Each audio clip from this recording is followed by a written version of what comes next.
Hey guys, welcome back to yet another episode of Top Billers Toolkit, where me and my twin brother interview top billers from all around the globe to unlock the secrets to their success. Today's guest is James Rowe. James has probably one of the most unconventional recruitment stories we've ever heard. Before starting his own recruitment business, James had been fired from probably about 30 different employers. Now he helps other recruitment business owners go self-employed and think like business owners and not employees. In today's episode, James is going to be sharing with us his revolutionary WhatsApp system that he uses to skyrocket his candidate response rate. He's going to be sharing his exact MPC strategy and how he goes about constructing emails that get high response rates. And finally, James is going to be going more into his journey, why he was fired from 30 plus jobs, and why running his own business and being his most authentic self has made him the happiest he's ever been. Guys, this was a really insightful episode. James is a lovely bloke and he's got some golden nuggets to share with you. As usual, grab a cuppa or a glass of wine, depending on when you're listening to this, and let's get into it, shall we? Wait a second, guys. Quick question for you. If you could land a new client on LinkedIn in the next couple of weeks, how much would that be worth to you? 20, 30, maybe 40K? Well, we have a pretty crazy offer on right now. If you are a recruitment business owner, then we will work with you for free and write you 2 posts at absolutely no cost. And here's the cool part. Other recruiters that have come through this free trial have managed to win new clients. They've racked up hundreds of thousands of impressions and started conversations with top tier candidates. It's completely risk-free, so you have nothing to lose and everything to gain. If you're interested, the link's in the description below. If not, no worries. We hope you enjoy the podcast. See you later. James, thank you so much for joining us today, my friend. How you doing? Very well, thank you. Very well. How are you? Yeah, really good, thanks, man. I'm really excited about this episode because I feel like you're definitely a unique guest, given the fact that you run a recruitment business, but you also have a business that helps recruiters to earn more money and to basically get to the next stage of their career, which is really interesting. So I'll start with the first question, as always, which is, what's the number one tool in your toolkit, whether it be a mindset, strategy, or software? Yeah, I like the mindset strategies, mostly because they go through everything that you do. So, BD, they go through your candidate experience, they go through your own business every day. And I personally set one a year to focus on. So 25 for me was be the most authentic, raw person that I can. And authenticity was the main aim of what I was doing. And that was originally it was to attract more recruiters like myself or like you guys, for example, and to bring people in. But then it started flowing not only through the culture business, but also through how we do BD, how we talk to candidates. And all of a sudden, everyone kind of picked that authenticity side up. And all of a sudden, it started translating through the business. And I'll give you another one. 2026, our thing is value first. Everything that we do, try and add value first before we do anything else. Because if you can add value to everything that you do before you ask for anything, people will feel, more obliged to do it. They'll like you more. They'll understand your preference. They'll understand your mindset before you even go into anything, because you're giving that value side. So they're my 2 over the last 2 years. So that's really interesting. I've never heard of anyone who picks like a goal in the way that you have and say, I want to be more authentic, and then you focus your actions around that. I love the authenticity one. That really resonates. Why did you choose that? Like, what was your thinking around that? I think you've kind of already said a little bit about it, but oh, hello. Hello. That reminds me of, do you see that famous clip about the viral one about the kid coming out? We're lucky I still work from home, eh? I mean, that's probably a good segue. My story come in a really weird way, which was I probably should have never been allowed to run a recruitment company. And I went from an extremely good earner to all of a sudden changing the way that things were done. Because I come from that recruitment side of it, I've brought it all back. The whole pivot point was that little thing that just ran in the room, which was my son was born. And when he was born, I was like, I need to make a change. And originally, I've been on podcasts and I've talked about this before, but I've been fired from 20 odd jobs. It's been insane. That's so mad. Because I could never fit in. I could never do that thing that I wanted to do, because I either got very good at a job and got bored, or because I just never had any interest in it in the first place. And all of a sudden I've become embarrassed about my own story. And I was actually not hiding it. But as a recruiter that's had 20 jobs, it doesn't look the best. But actually all of them experiences led me to a certain point. And actually when I started talking about that whole thing, the mindset for the whole business changed.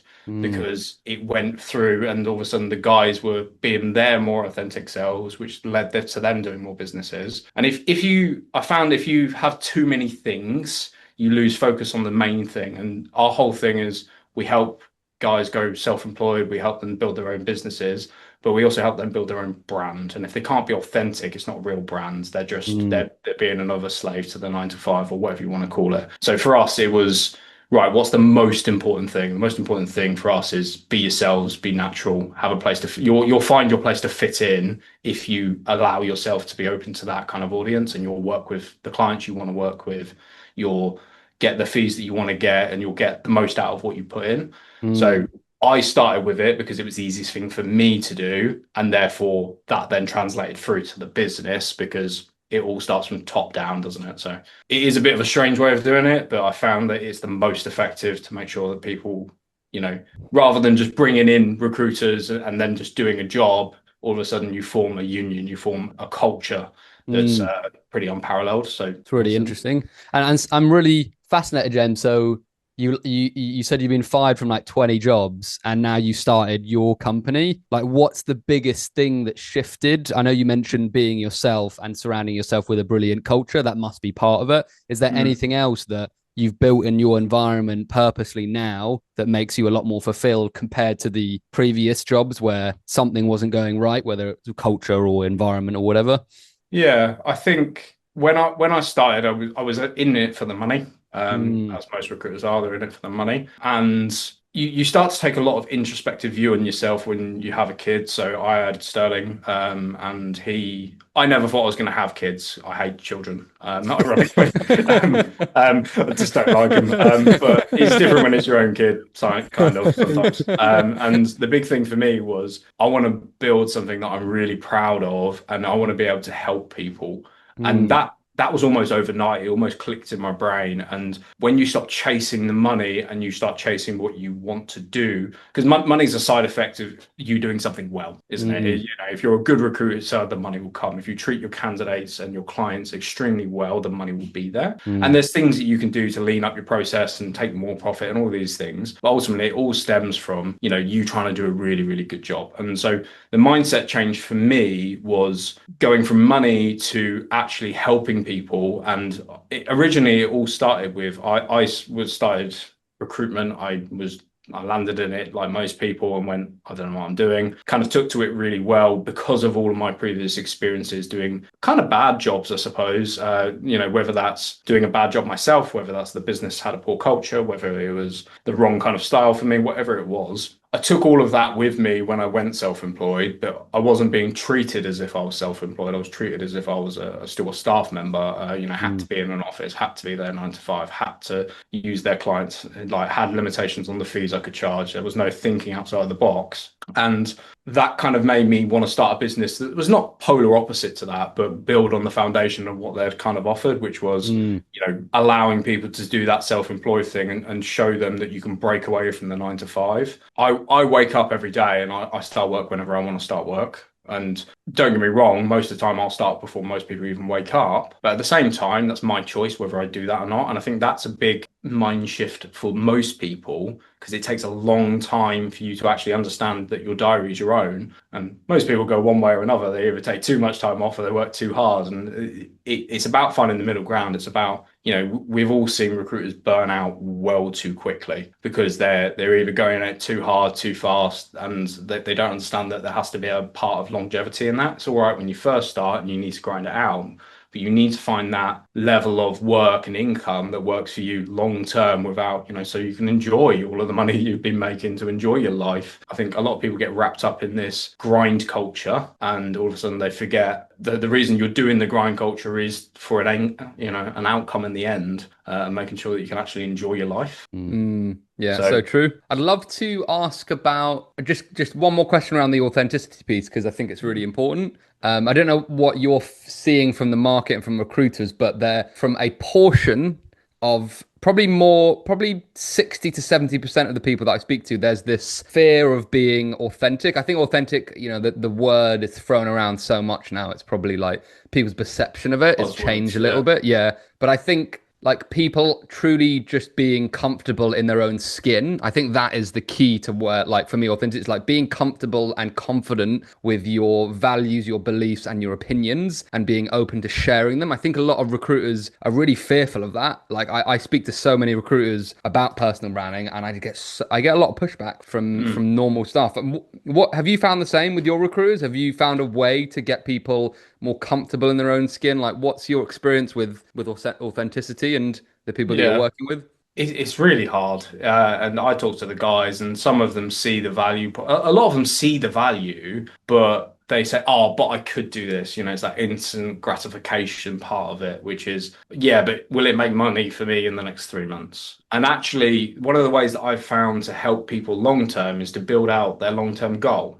So what's the end game? I don't think any businesses talk about what's your end game. When I interview people, I say, what's your end game? And they say, I don't know. I say, cool, let's build it. Because once you've got the end game, you can start reverse engineering that. And you say, right, if you want a sustainable business that, does X amount per month, you're going to need to talk to this many people. You're going to need this many clients. You can reverse engineer pretty much everything. And so you can say, what do you want to do? Do you want to be speccing these people? Do you want to be cold calling businesses? Or do you want people to come to you? The answer is always come to you. Okay, so this is how we should lay it out. You're going to want to get your feet in the door. You're going to want to build something up. And then over time, we're going to want to start building your brand. And so actually giving them the end goal so they know what they're working towards is a really good step in that.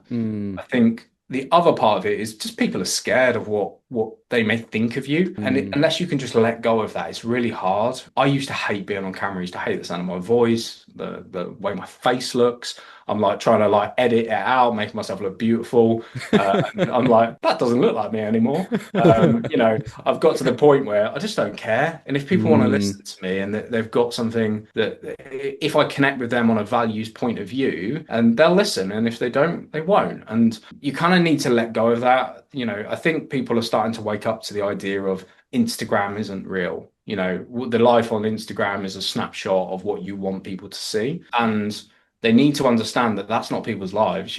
I'm not out here, in Spain every week and then Portugal and doing all these things. I'm sat behind my desk, usually looking like a mess, trying to fix a problem that I broke in the first place. It's not perfect, but it's actually that imperfection that makes you relatable. And your deepest and darkest pains are usually the reason why people connect with you. I hope she doesn't mind me telling this story, but we did have a recruiter and she unfortunately lost her mum. And I said, talk about it. And she was like, I can't. I was like, you can. And she'd gone from posting jobs, and she was posting jobs, 1 or 2 likes. She was posting crap, basically 1 or 2 likes. Posted something personal, something meaningful to her, something that she felt passionately about, hundreds of likes. And she was like, I felt like I used my mum. I said, no. I said, you're explaining your story, because that makes part of your big story. When you lose a parent, that forms a big part of you. You need people to understand who you are, not the jobs that you have. Value first. And so usually it's really hard to do this unless you really know somebody. But once you start to get to know them and you start finding out what makes them tick, you can usually pull out the things and say, this is what you need to post about. One of our recruiters, his personal brand is that he cares about candidates. And I was like, you've got the biggest problem in the world, mate, because every business, every recruiter says they care, but he literally he's cried before because he hasn't been able to get someone the job that they deserved. He's literally fought tooth and nail. He's made videos 10, 15 minutes long talking about this candidate journey, the candidate that should never have got a job, but rose to the challenge. Like, he really cares. So I said, you need to do something completely different. You can't just release a 60-second. You need to make half-an-hour videos on this stuff, talking about, because that's the way that people will understand. And it kind of almost goes against the algorithm. It was 10, 15 minutes of him just talking headshots and saying ridiculous things. But the insane response that he got from that, because it connected with the audience, it doesn't matter what the algorithm done. It had to pick it up. It didn't have a choice. So I think understanding the end goal, understanding what your brand is going to be. Everyone has a slightly different brand. And the last part of that equation is just make sure that it's not, I refer to it as hero weekends, where like the guys go out and they do a 7 hour run over the weekend, but they don't do anything and eat like crap all week. It's not Mm, that. It's a consistent little nudge every day. And it doesn't take a lot. It takes a post, it takes a couple of likes, it takes interactions, and all of a sudden you're playing the long game. You have to play the long game. I worked out the other day and we were literally talking about personal branding, and that is if you only get 200 views per post that you've done, but you've done it for 5 days a week and you only got a minimum of 200 impressions, that's almost 80,000 impressions over a year. 80,000 people looking at you. I literally wrote a post last night. It was probably the last tangent I'll go on. Stop thinking about impressions or about a number on a screen and think about them if there were people in a room that you were talking to. 200 people mm, seems like a lot all of a sudden. You go, "Ooh, that's a lot of people. I don't like this."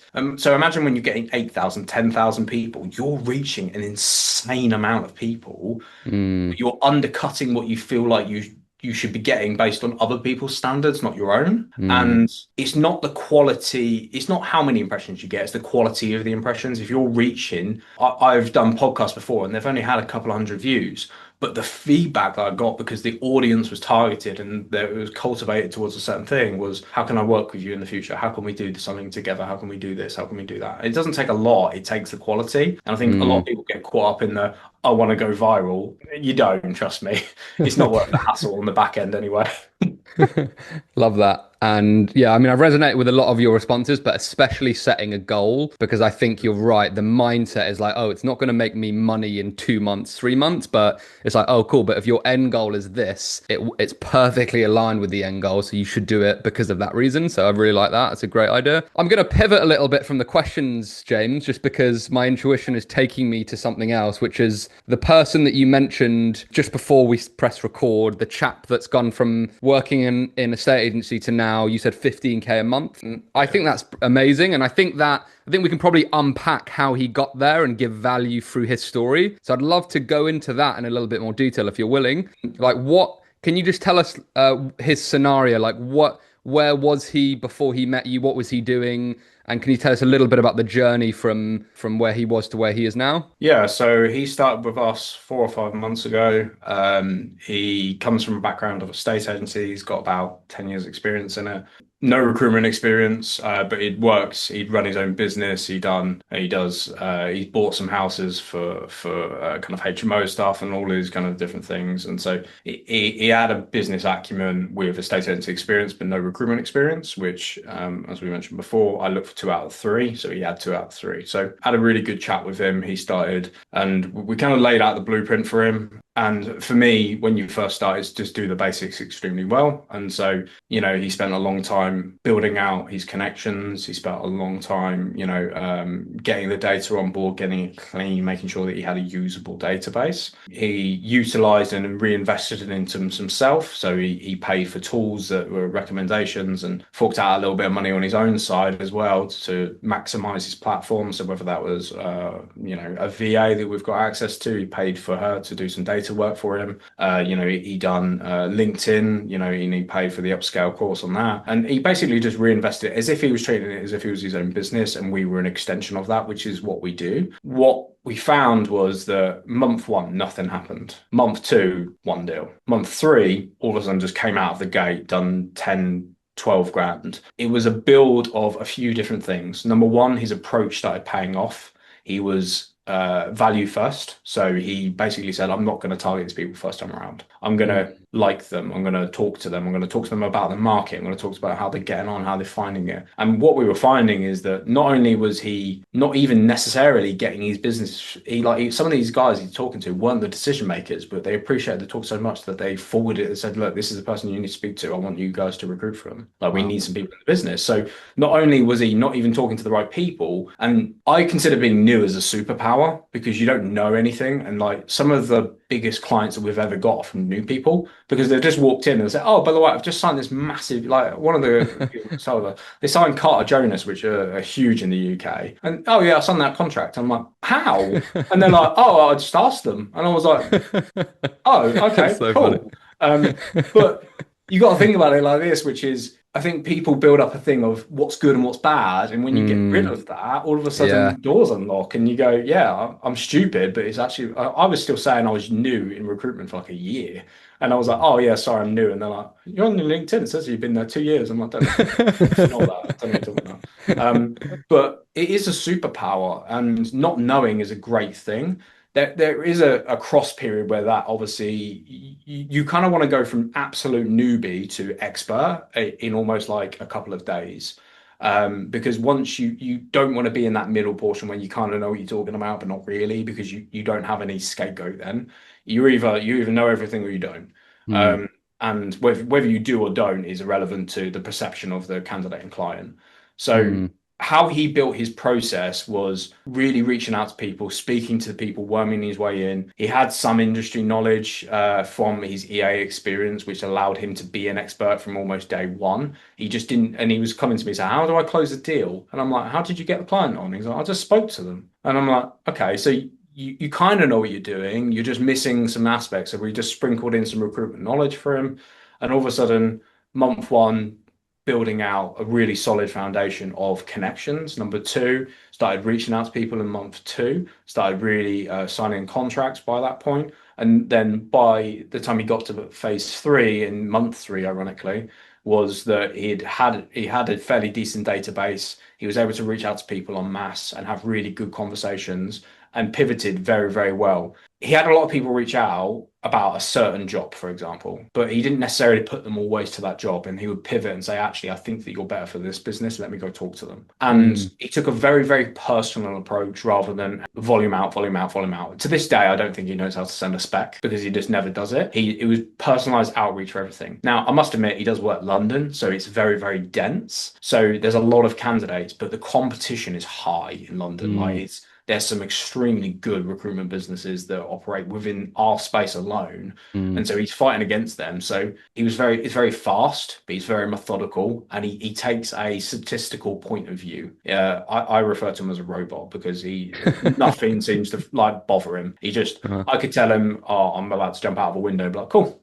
And I was like, "Okay, cool, fine." Probably what makes him probably good at the job as well is that ability to control his emotions. Yeah, and some great advice I had is don't let other people control your emotions, only you control them. And once you do start thinking about it as a business owner and change that, even if you're not a business owner, think about it as if you're a business owner. Does this make financial sense? If it doesn't, don't do it. Is it worth your time? And he treats his time very, very well. And the perception of his time is very interesting because the other recruiters say, "How is he doing this?"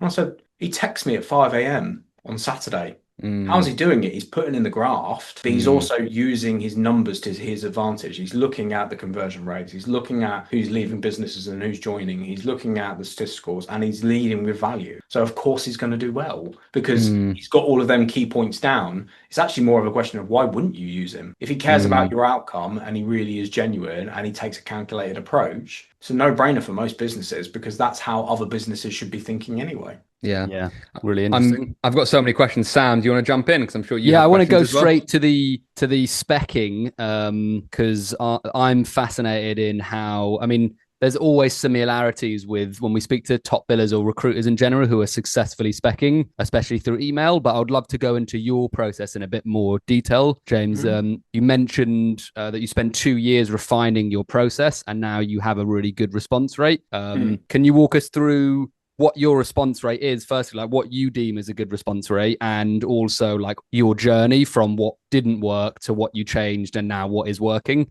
if that's okay? Yeah. So we've got two or three different versions of specking that I class as specking. So obviously we've got a bit what I refer to as business to candidate. So that is you've got a job spec and you send that out.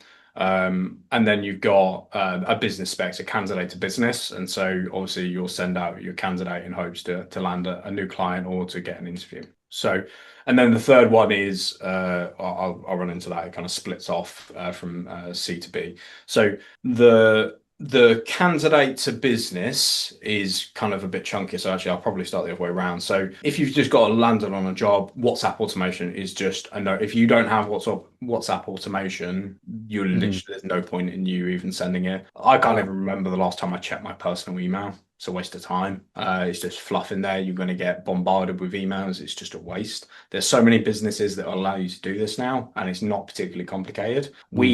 From one simple change from taking it from email, which we had less than 5% reply rate, to WhatsApp, which is like a 20 to 30% reply rate. Even if, and that's 25 to 30%. Some of them just said, I'm not interested. And we called them and said, you're not interested. Are you interested in anything else? And they said, yeah, actually, I would be. It's just that's not quite right. So we actually added a third button. So when you get a message from us, it comes from a TRE linked account. So it's a Meta verified account. And so it looks legit rather than, oh, who's this messaging me? And it drops through and it says, hey, we've got a role in X location. Wanted to see if you'd be interested. Here's the salary and here's the details. Click here if you want to see the full link. And then below it, we have 3 buttons. And that is, yes, I'm interested. No, I'm not interested. I'm not interested in this job, but something else would be great. And what we found was our open rate is about 90 to 95%. Wow. Who doesn't check their WhatsApps? Yeah, it's insane. Who does? So clever. Go where the audience is. Don't try and force your audience to go where you want them to. And it's so simple that when we done it, I was like, oh, well, we've just broken recruitment. We've got it. It's easy. So actually, from the candidate side, it's really not that hard. There is a bunch of integration stuff that you need to do with that. And my job as the MD of TRE is to make it tools really, really usable. So all the guys have got to do is click 2 buttons and they can send mass mails out, hundreds of people at the same time. And that is a really, really easy way of doing it. And that all stemmed from one of the recruiters coming to me and saying, James, I'm sending out emails. I've got great jobs and I'm getting ignored. We need to do this a different way. And it was that thread I just started pulling on and said, right, it's not working. Let's really look at it. There you go. We were talking about the sun earlier. It's so interesting, Jay, because not one because I know WhatsApp isn't very big in the States, but they obviously have an equivalent. I don't know what it is, but not one British recruit. I think not many recruiters have mentioned WhatsApp, and it's just interesting that you pivoted to there. What's the regulations around sending to phone numbers and stuff? Is there any like rules, or is it do you know any rules around that in the UK? Or not particularly many is the answer. It's not particularly easy is the answer to your question. So the problem is that it's owned by Meta, isn't it, WhatsApp? Yeah. And so you have to have a verified Meta account to be able to do it. So that means you need a Facebook account, and you could get banned tomorrow. We've got banned recently, and we've had to reinstate it and fight with Meta. So it doesn't come without its aggro. Yeah. The setup process for someone that's fairly technical is fairly easy. Cool. And it's technically classed as data usage. So most candidates will should be signing some form of cookies or something at the minimum, and so therefore that data is then usable and it's still within system, so it's classed as a part of that. Cool. So in terms of regulations, as long as you're not sending out rubbish messages that are getting marked as spam, Meta don't care. Cool. And they actively let you guys do this. There's third-party companies that you guys can work with that will do all of the setup for you, and then you have to pay a small top up to Meta every, I don't know, couple of weeks or whatever. It's like 20 odd quid, and then pay for the platform that actually provides it. And there's integrations into pretty much every CRM system. Like I think that's absolutely mad that nobody's using it, because crazy, if you think about it, like even some companies, you can send texts. Like that's okay. If someone texts me, I don't read it for about 3 weeks because I still don't realize it's there. Yeah, and so if it's via WhatsApp, I'll read it instantly. And it's crazy. I mean, we look at other markets as well. One of the key indicators for me was I looked at the Indian market. They don't send emails. They don't use emails anymore. Everything, candidate specs, CV sent are all done via WhatsApp. They don't use anything else. Interesting. They don't use emails anymore. Wow. That's so cool. Yeah. So I thought, well, okay, typically the UK is a little bit behind on pretty much everything that we do in life. Ironically. It's so true. So I was like, let's get ahead. Let's do WhatsApp. And so, yeah, I mean, it's worked tremendously well. I can't. Amazing. That's epic, mate. So great little tip. So that's that's business to candidate. What about candidate to business? Sorry, candidate to business. What about if you're speccing candidates to businesses? James, what's your process with that? Has that changed from email? Is that still a bit of a slog? What's your opinion on that? So our candidate emails are really, really good. We still send them via email. There is occasions where we'll hit them via WhatsApp, but business owners will check their emails. And so because it's part of their business, the first thing they do is they log on in the morning, and it's less intrusive. Candidates always want to hear about the best role if it's 6 o'clock at night or sometimes the candidates message us at like 3 a.m. Literally had that happen like 2 days ago. Don't know what was can't make the interview today. It's 3 o'clock in the morning. He sent a really sarcastic message back as well. And he was like, yeah, let me just crawl out of my bed, make sure I don't wake up my kids, turn on my laptop and get a coffee, and I'll email him right now. And she didn't get the sarcasm. But so we still send them via email. There are occasions where we'll do small messages with a really tight group that maybe we know or maybe that we really want to get with in terms of, and hitting them. But most of the time it's sent via email. And the structure of them is fairly simple. And actually what we found was we started with these beautiful emails with the candidate profiles attached and all these things. And then we started stripping out stuff. And we've basically been left with a bare bones spec, kind of email template that works the best. And there's one simple reason: we don't attach candidate profiles anymore to specs. On one reason, even if you've got the perfect candidate, and even if you block out everything and you hide all the name, they might see something that they don't like in that CV, and you can't provide context because it's a spec. Interesting. So the less you send and the more of a hook you dangle, they're going to come back to you and say, hey, I'm interested. Can you send the full CV? And that's when you go, cool, let me have a call with you. Let me talk about terms. Let me do this. Let me do that. Because the problem is the more you put in there, the more chance you have of, number one, them not reading it. And number two, saying something stupid and they all of a sudden go, I don't like that. And so for me, we usually have a couple of things. So it's fairly short and fairly not vague, but vague enough that one, they wouldn't be able to tell who it was. So every email obviously starts with a subject line, and subject lines are, in my eyes, the most important thing, because if they never open the email, the rest of the emails are relevant. And so, you're going to want to, we use the standard one, which is requested candidate, because it makes it sound, they go, what candidate did I fucking request? And then they click on the email and they go, okay, you got me. But the guys use all sorts, role advertised on Indeed, seen this, might be of use, something like that, something that makes them go, what is that? When are you going to send me my money for this? It was one of them. That had a really high.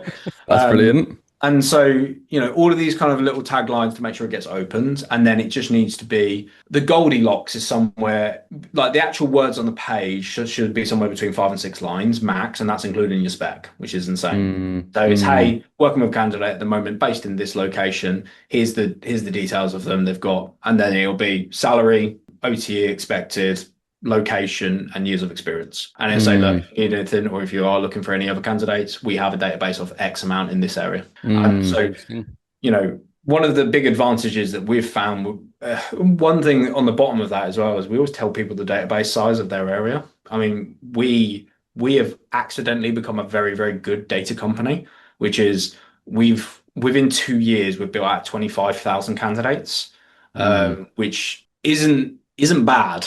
It's not bad. That's really good. And they're all industry specific. And so actually really we have a very, very heavy database. And so when people see that, we actually use this as part of our spec, which is, do you think it would be unreasonable to say that we've got 10,000 candidates within your area that work within a state agency and are actively looking? Do you think it would be unreasonable to say that one of them might be interested? That's a great picture. That's so good. I'm going to jump in. I've got so many questions, James, but that was an absolute value golden nugget you just shared there. It's brilliant.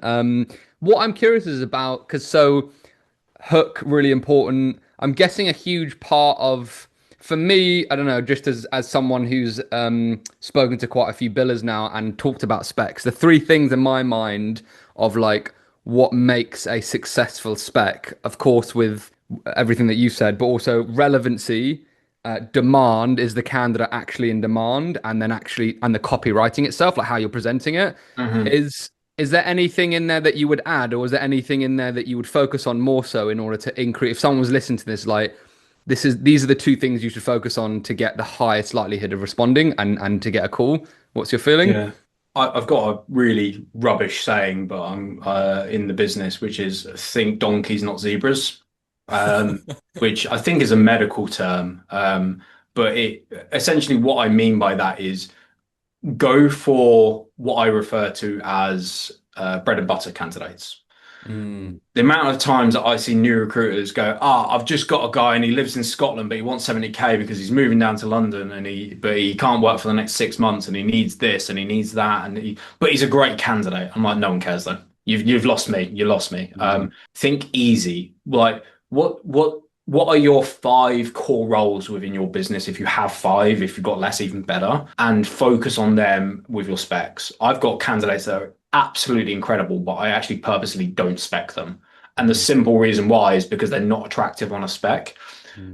The complicated candidates are when you have calls because you need to provide context. And context is basically 90% of your job. All you do is provide context to everything that you do constantly. And so without that, a candidate can be the best candidate in the world, but they're unattractive from a face value point of view.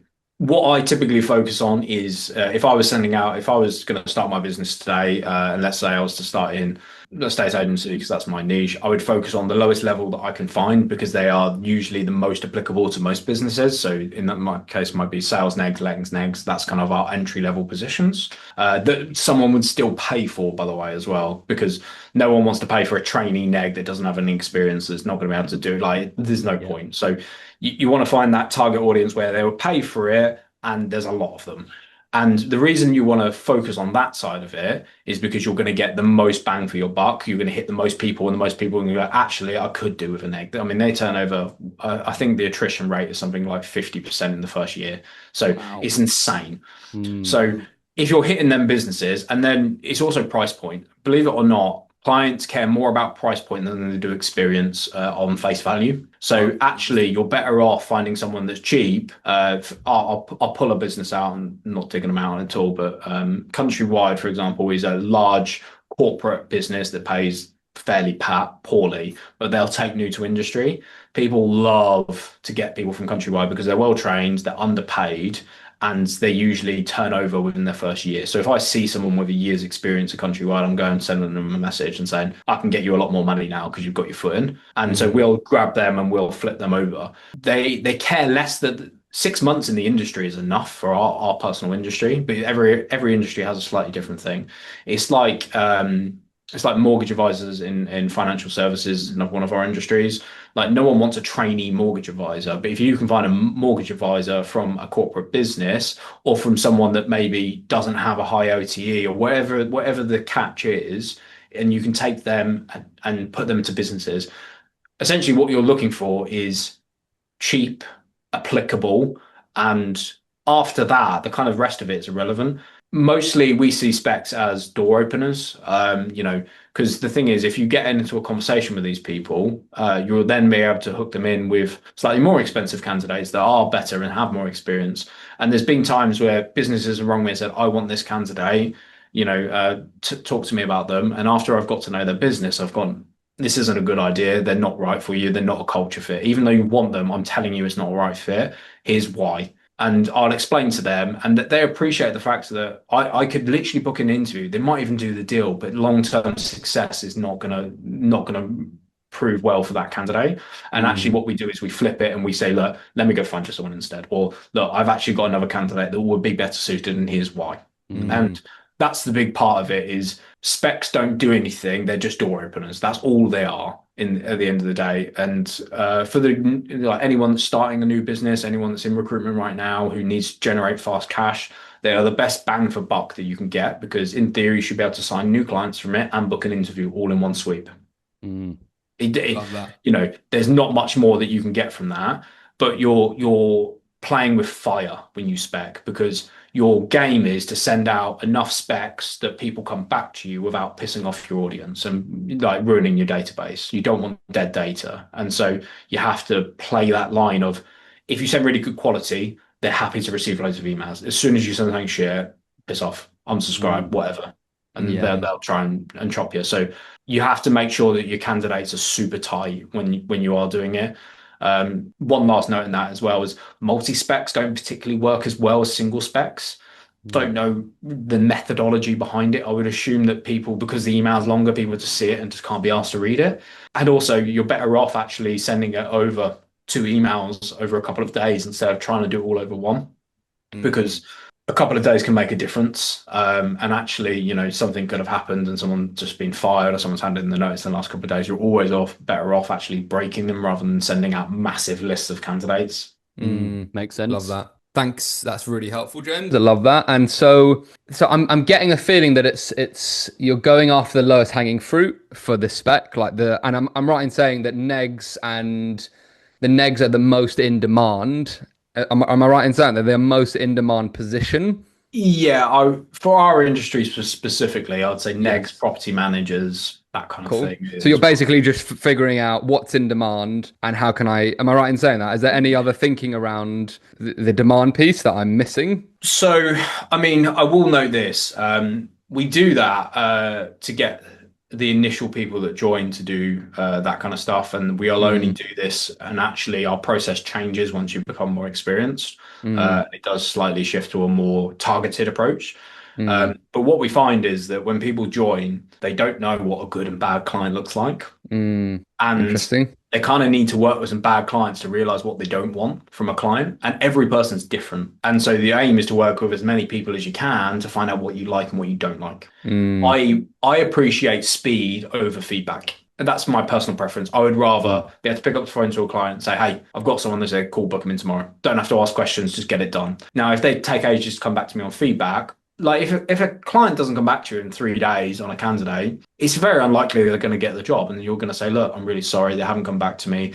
Basically, this is what this means. And so you're giving them the feedback and say, look, it's a no-go. Let me do, what else can I do for you? Now, other clients, other recruiters will prefer feedback over that. They will prefer the speed, they prefer how they email, they prefer whatever, the culture fit, how they recruit for that business. All of these things kind of usually make up what I refer to as dream clients. And dream clients are made up of 5 things. And that is frequency of the roles that they've got, the fee that they're going to pay for them roles, how desirable them roles actually are, how flexible are they in terms of, what they offer, and do people want to work there? And if you get these 5, you're never going to get all 5. It's just like, if you do, well done. But if you can get 3 out of the 4, or 3 out of the 5, or 2 out of the 5, or you pick your poison really, then all of a sudden you'll notice recruiters skyrocket in earnings because they've clicked. That's when they'll say, oh, I've clicked into a business. And so, yes, the specs do work and yes, they're door openers, but really it's not a long-term strategy. It's just a quick fix. You're patching a problem. And the problem usually is a money problem, which is I need to get this candidate out and I don't have the resources to be able to go to my clients individually because I don't have the client base. So therefore I need to do this to patch that problem for the time being. So don't rely on specs your whole life. If you're doing specs after 2 years in your business, you probably need to rethink your business model. So what do you do now? So the specs is like entry level, James. What's the approach you would use if you're more experienced or a more experienced recruiter would use now if you're not using specs? I'm curious.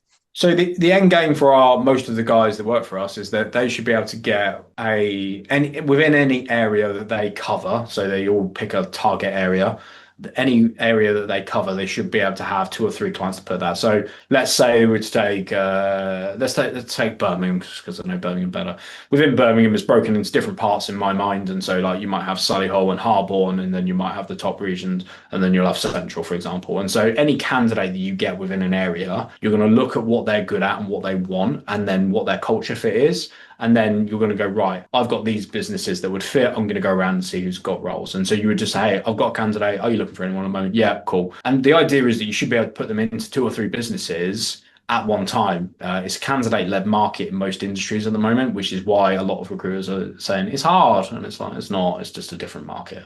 And so if you've got a decent client base, you put them into 2 or 3 kind of different jobs, you're very likely to close out that candidate because you've got all of the offers and the candidate will pick what's best for them. Cool. Now, you can lean that decision and you can make sure that they choose the right thing by you because you know the business is better than they do. They only get a snapshot of what a business looks like, and any business can look good on interview stage. So you'll obviously try and guide them, and that's part of you being an expert. You'll say, look, I recommend this, but do whatever you want. Cool. And so the idea is that the end game for most people is to have most businesses signed. And if they were to get any candidate, they pick their dream clients from every single area and they just put them to dream clients constantly. And then the clients are happy because they're constantly getting a feed for a really good quality. Yeah, cool. So the next stage, instead of specking candidates to like brand new clients and trying to get them on, you already know these clients. And then when you speak to a candidate, it's just about placing them in the best company possible. Correct. Yeah. Yeah, cool. That's really interesting. Cool, mate. Lots of value there. I wanted to jump. I know we haven't got too much longer left, but I wanted just to speak about tools again, James, because you're one of the, if not the only recruiter using WhatsApp on a candidate level. I'm just curious if there's any other tools in your business that have been game changers. WhatsApp sounds like it was one of them. Is there anything else you're using that makes life a lot easier and just a lot quicker, easier? Yeah. So there's a bunch of different ones that we use. Casper's another good one if you ever want to pull mobile numbers and emails. I think it's unlimited B2B emails. I'm just going to rattle off a ton that you guys can use. Thanks, mate. Dripify, so that's a LinkedIn automation tool. Sorry, LinkedIn, I didn't use that, I promise. So it's a really good LinkedIn automation tool, but it's only as good as what you put into it, but like anything. Obviously, the crown jewel of any recruitment business at the moment is ChatGPT, but you can take that even further. If you're a business owner, and let's say that you're running a recruitment business right now and you're fed up of your recruiters asking you questions, make ChatGPT bots that replicate the way that you speak. So I get a lot of recruiters join us and they say, how do you get responses from yours? So I just built a bot basically that replies like I do. And so you say, write me an email for this person, and then it will give them an example of what I send. And you can take that even further. So we've got a bunch of different businesses that kind of have like franchises all over the UK for both FS, construction, all that kind of stuff. Now, most businesses aren't smart enough to do this because they follow the same email structure. So although you only have one franchise in London, you can get all of them in the UK. And so what I've done is I've programmed all of the franchises that we work with, and it's an email generator. So basically what you do is you say, I found a job and it's for this business in Manchester. What's the email? And then it'll pull the email from that using ChatGPT. So it doesn't cost anything. If you can wrap your head around Clay, that is a really, really good tool for pulling lots and lots of data. And it's a bit finicky. We set up a backfilling process that works really well, but the problem is it's really high maintenance and it constantly breaks because ChatGPT. So we had it where it would find essentially jobs, and then jobs that were going out were, let's say that I open up a job and then I fill it. It'll go back to that business that it just lost that person from and send them an email automatically generated by ChatGPT based on the parameters. But as we all know, ChatGPT can get a bit wild sometimes, and so we had to kind of sense check it and do a lot of testing with it. But that worked extremely well at the start, but as we started backfilling more and more jobs, it started running drier and drier, and eventually ground to a bit of a halt because we kind of nailed all of the businesses that we needed to. So that was overall a win. You can use LinkedIn Recruiter is a big one. Obviously, I actually prefer the data insights point to LinkedIn Recruiter. Obviously, the emails are great and stuff like that. But personally, I believe that LinkedIn is a job board by all accounts, and it's a slowly dying job board. It's turning the way of other job boards, Reed and Indeed, and it's because of high volume frequency messages that are just crap, and that's what's killing it. A bit like everything else in life. We actually have found fairly good success with things like Instagram. No one is using Instagram, and if your audience is there, go there. I think it's crazy if all of your audience is on Facebook, whip out your Facebook. It seems crazy that we're only going via LinkedIn or we're only going by job boards. It's such a limiting pool. And actually, you'll take people off guard. I think Facebook's probably a little bit less prominent, but Instagram's a really good place to do business development as well. It's a really easy way of following. There is another tool as well that I use, which I'll quickly find for you guys. But there's been a few over the last couple of months that we've I probably do an uncomfortable amount of demos on stuff. And the simple reason why is because there's a lot of AI tech coming out. But We're actually deciding to build ours in-house because they're just becoming so inflated in price. So there's things like I think it's Alfie, which is an AI recruiter. All of the stuff is getting there. I would avoid all of it if you can, just because it's really, really expensive and doesn't actually solve a lot of core problems, which is if your recruiters can't fill roles, it's probably down to training, it's probably down to resources. Mm. The the last tool that we use is ZoomInfo, which if anyone has ever used it, is a bit mental. It's very, very, very expensive. However, it's got something which has proved the biggest BD insight for us, and I'm sure there's probably a way of doing it yourself. Oh, there's a tool called HeyU, Hey, and it's a LinkedIn integration. And what it will do is when you're on like if I was to go on Ben's profile right now and basically click the button, it will basically every post that you push, it will like it automatically for me. Mm. Really good for a little business development tool. I think you get like 100 for free per month. And if you're looking to get on a business and you want to stay on top of their socials, it's a really good way of just dropping it in. And then when you see it, you can then just drop a message and drop an interaction. But it makes sure that you're covering all your bases. So it's just a nice little ad. Awesome. And then, yeah, ZoomInfo has something called, I forgot what the official name is, but it's buyer intent, essentially. This is where technology is at, and it's actually terrifying. So it can go on to essentially the IP addresses. So it will basically message you and say, hey, I've noticed that this business in Birmingham that you've set up an alert for has been Googling these different terms. How much is the cost of Indeed? How much is the cost of Reed? How much does recruiters cost? Property recruitment companies. Because what it does is every time you search that, it will link it back to your IP address, and then it will send it into the cloud, and then it will match it with Google Maps. And then that Google Maps will then ping you a notification, say, this is the business, and this is the things that they're Googling. Wow. And so you actually getting to companies before they've even launched their own job ads, before they've even hired them. And you say, I've got cancer. I don't know if you'd be interested. And they go, that's such good timing, actually. Yeah. How did you know? I'm not tracking your internet. But so this is all from ZoomInfo, James, the stuff that you're getting for the intent based, the buyer correct. intent. Interesting. Yeah. Again, it's a very expensive tool, and there are probably different. We're looking into different versions that can do it off course, or even if we can build our own. I think if you're a business owner that's not potentially looking at building your own set of funnels at the moment, you're going to have big problems in the future because recruitment on scale doesn't work if you're blowing all your money on AI rubbish. But at the same time, you kind of need some AI to be able to lift the load. And then just VAs. VAs are God's gift to us. We've got like 3 different ones in the business that all run in the background. With some of the guys have got assistants that run with them, that use them, and they've been incredibly good. And you can base it on commission and stuff like that. So they're motivated and they want to get out and do it all and stuff like that. And it changes their life. We've got a guy in South Africa, and our job is to try and make him a millionaire in Rand because he's based in South Africa. Love that. And it's not surprisingly that difficult. And so, that'll be our next post. I'm sure we made someone a millionaire. I love that. That is awesome. Millionaire in Rand. Really small things. But yeah, I mean, James, out of all, sorry, go ahead, mate. Go on.